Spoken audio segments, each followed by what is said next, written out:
circuit. This is inverter,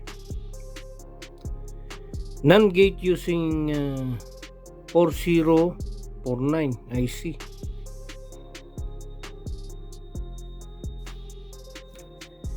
It converts the high level voltage into low level voltage. We can test this using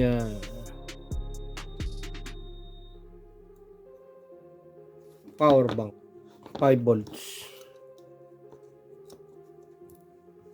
So initially we have the high voltage level, then by pressing the switch will convert into low level voltage. So this is a type of switching circuits wherein the high voltage will be converted into low level voltage. Once there is input, it becomes now a low level voltage output. Release, so no input with output.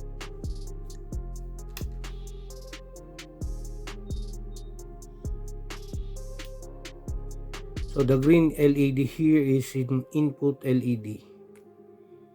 Every time we press the switch, this LED green turns on, and then there's no output. So it inverts the high level voltage into low level.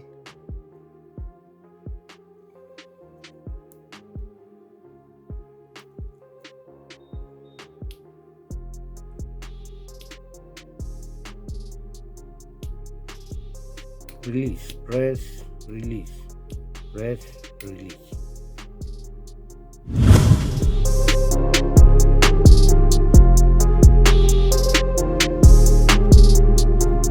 We have now the figure 1 pin configuration of this 4047 hex inverter IC. We were using 4049 IC, which is hex. It means 6 inverter or NOT gate. What is the use of this IC?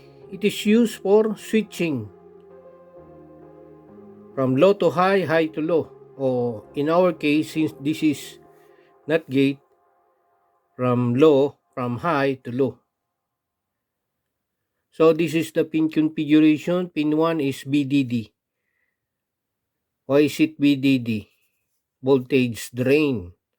Because this is made up of CMOS, complementary metal oxide semiconductor, CMOS type. That's why it is VDD. And then the ground is BSS, pin number 8. Pin number 2, output 1, 3, input 1, 4, output 2, 5, input 2, 6, output 3, 7, input 3, 9, input 4, 10, output 4, 11, input 5, 12, output 5.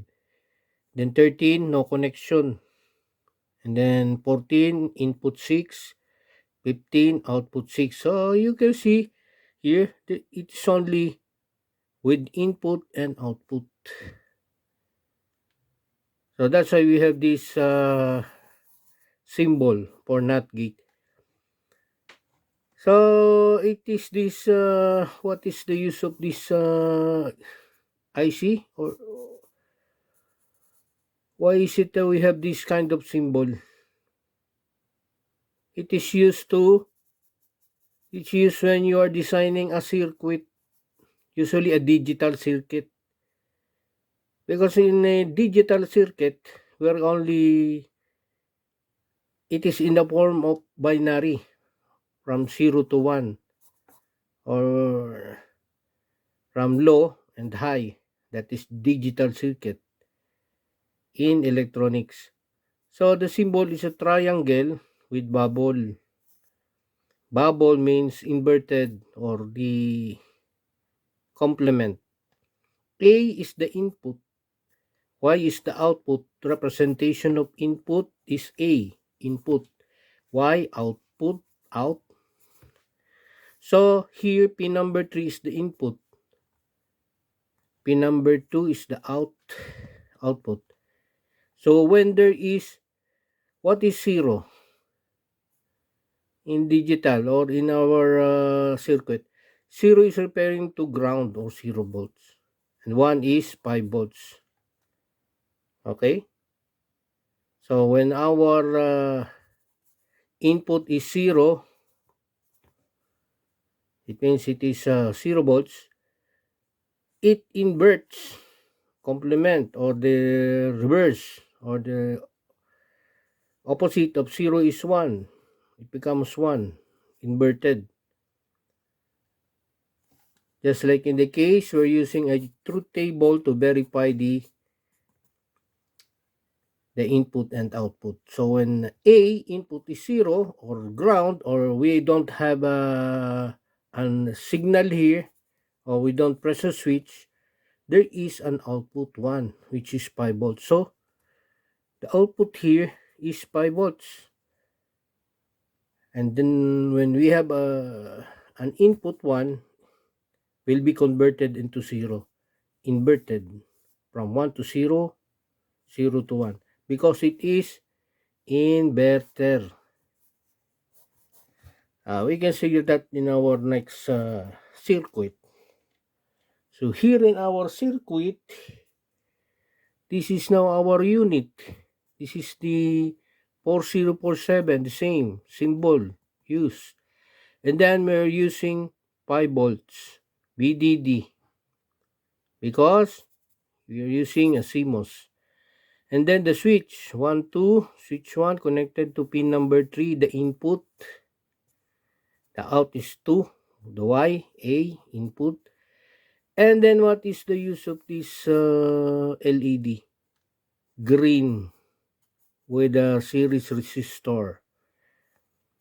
Serve us to ground the pin of this, the input pin of this IC. And also at the same time, it is served as an input LED.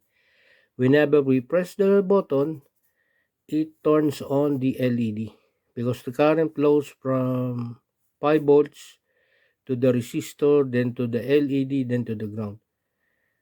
And because of that, it develops a voltage here, causing it to have this 1 or 5 volts,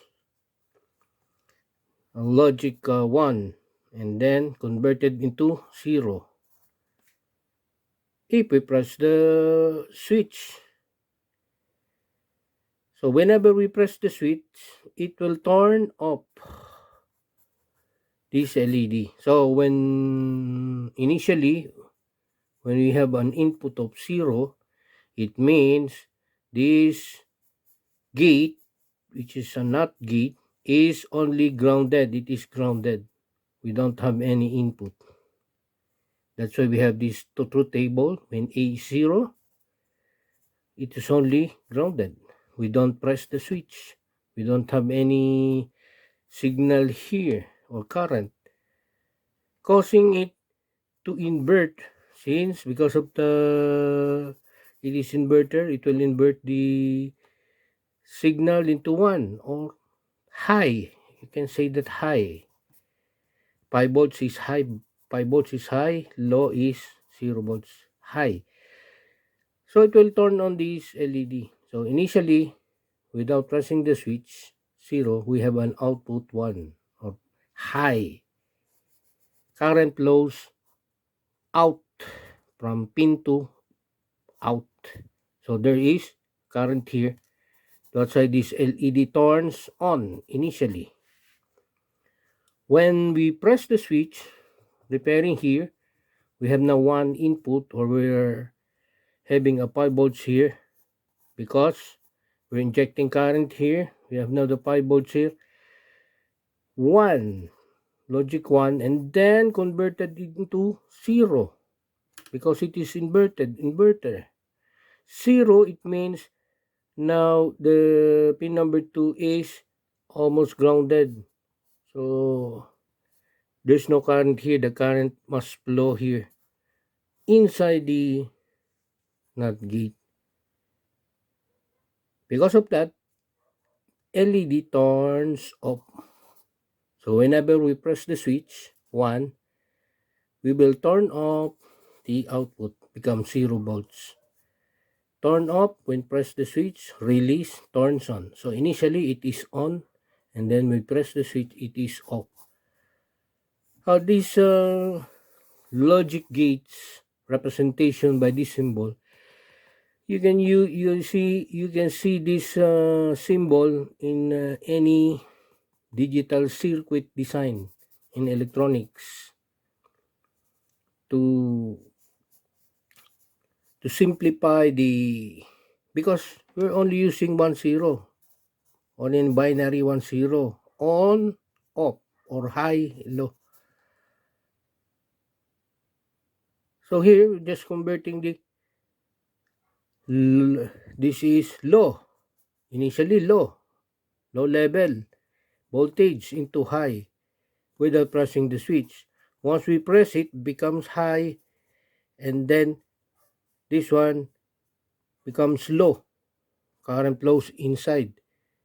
Okay, and this LED turns off, so it will turns on and off, inverted.